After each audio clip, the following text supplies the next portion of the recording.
Hi guys, my name is Jack Hickey and I'm a PhD candidate with the ACU Hamstring Injury Group.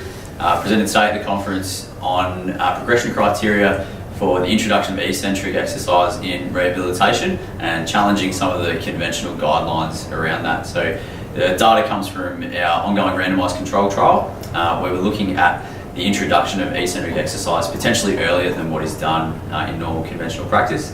The main key take-home messages from that research thus far is mainly that we should be probably progressing exercises on an individual basis based on participants or your athlete's response to that exercise rather than arbitrary assessments or clinical assessments and pain response to those assessments. So we're being a bit more specific in terms of how we progress each individual exercise rather than applying a blanket rule across the board.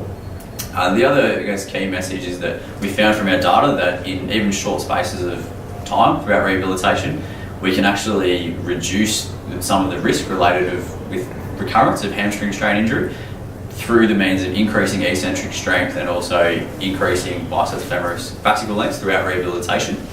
And finally, our last take-home message is that even though we were able to perhaps reduce risk at an overall level, the level of the individual is still very difficult to predict who will and won't get re-injured. And that's something that we need to, continue to investigate and look at more risk factors, not just eccentric strength and fascicle length, which we tend to focus on.